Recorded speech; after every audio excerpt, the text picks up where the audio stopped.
Hai guys, ada geletak-geletak naik gue bro. Diciro to penyenyang sobat-sobatku kabeh dimanapun teman-teman berada. Rasanya piye ya? Agak-agak melehoi gitu guys. Agak melehoi. Jajan iki mulai rong tuntas banget ya.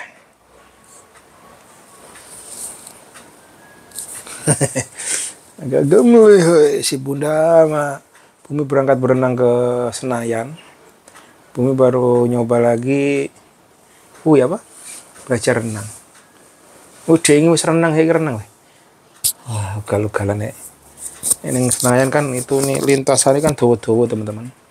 3 meteran. Bumi kan paling tingginya piro sih ucahe? Semeter loh didik kali.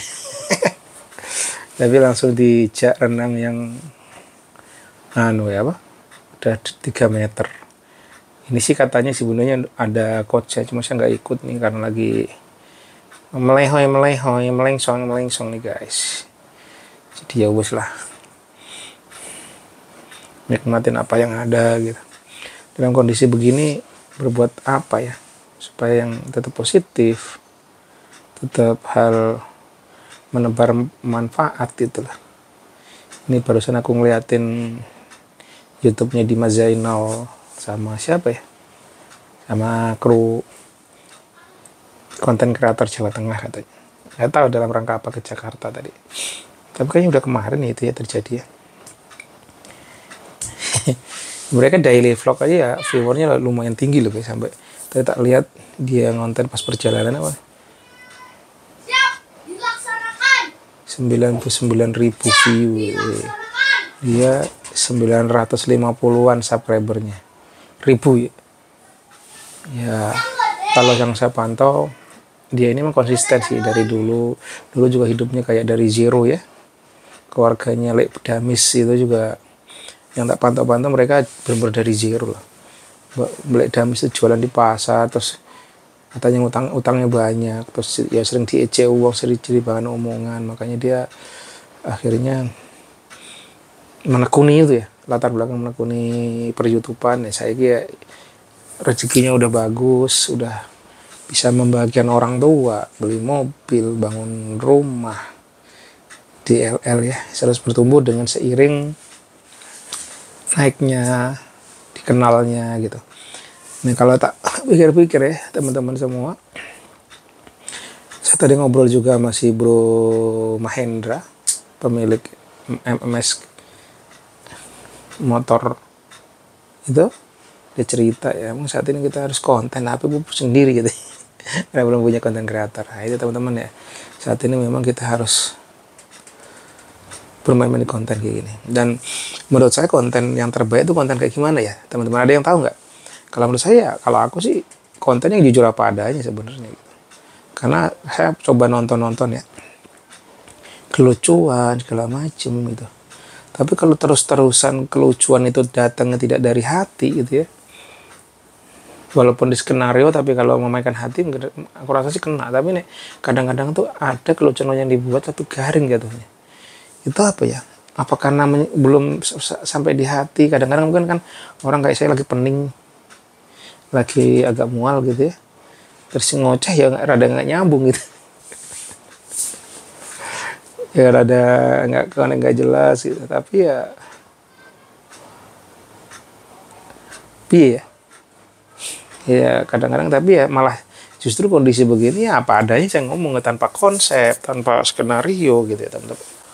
Saya ngobrol aja, saya belajar ngomong sebenarnya. Nah itunya belajar ngomong, belajar menemukan konten-konten apa yang bisa saya bagikan yang ya siapa tahu ada manfaatnya dalam daily life saya gitu. Walaupun rebahan gini sambil nahan mual, nahan kepesing karena mencret guys, tapi alhamdulillah baik kan mencret. Wah adem ini, selimutan dulu lah, bahaya nanti saya barusan udah minum Imodium.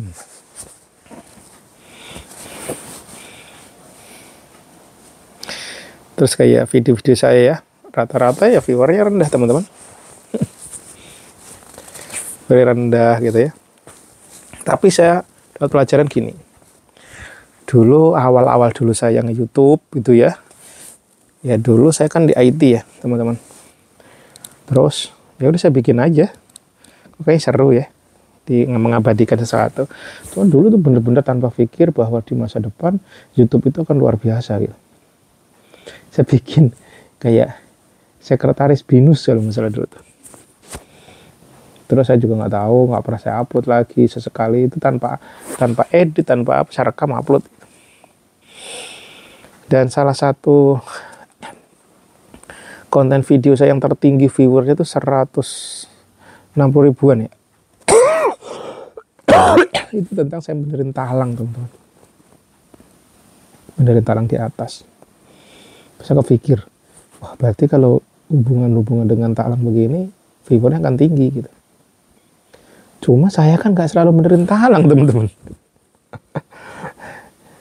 Ya wes, akhirnya ya udah. Ya, saya nge-vlog apa aja sehari daily saya. Tapi kok viewernya rendah gitu. Terus pernah juga pas Bumi kecil, saya record lagi untuk sebenarnya buat kenangan, buat dokumentasi anak saya. Bumi lagi duduk di bouncer, saya record.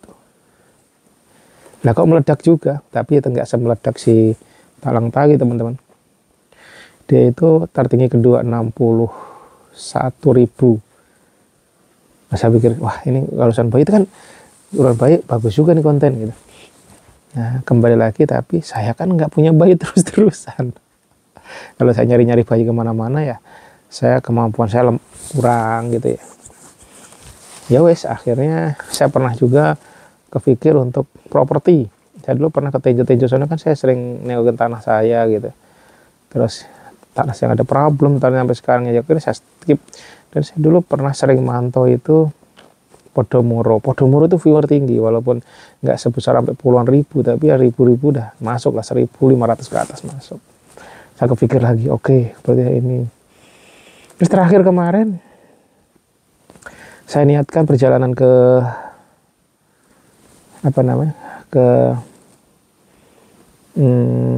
Purwokerto. Nah itu juga lumayan ya, perjalanan 2 hari 3 hari saya lupa, atau 4 hari gitu. Itu saya kontenin semua dan alhamdulillah ya dapat view gitu. Ya nggak tinggi-tinggi banget, tapi ya tertinggi itu berapa ribu kemarin tuh. Ada gitu, ada yang nyangkut gitu, teman-teman. Dan saya jalanin, saya kan jalan-jalan seneng gitu.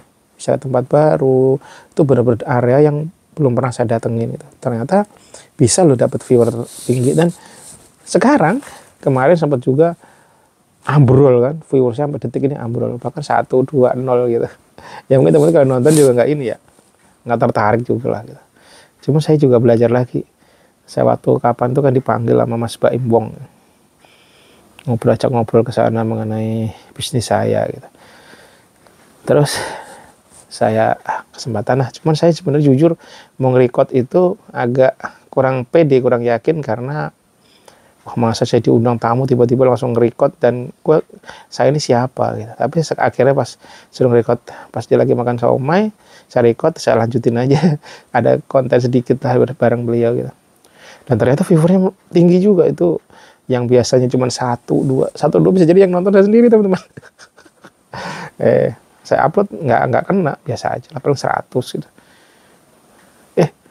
Hari ini ternyata udah 6.000 yang nonton.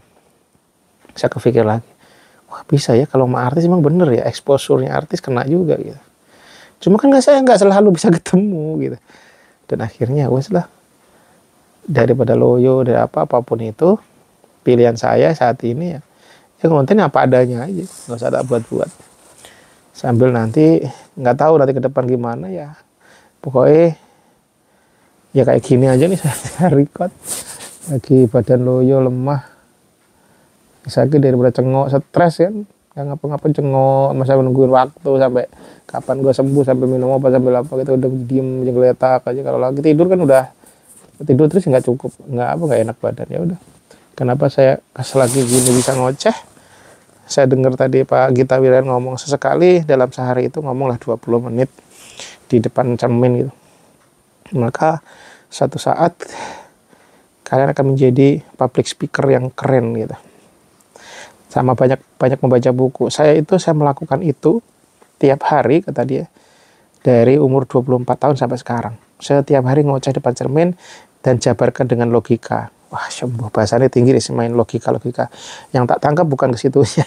Yang tak tangkap, ya wes lah, ngoceh aja tiap hari, pasti akan ada hasilnya gitu. Saya yakin kalau saya ngomong aja apa adanya setiap hari gitu, continue upload, pasti akan ada dampaknya kok. Pasti ada hal-hal yang saya pelajari. Nah, nggak peduli usia saya sekarang berapa, udah usia, udah ini nggak ngaruh. Tetap belajar itu harus, teman-teman. Itu oke, see you lanjut next video. Udah 10 menit, nanti ngoceh lagi.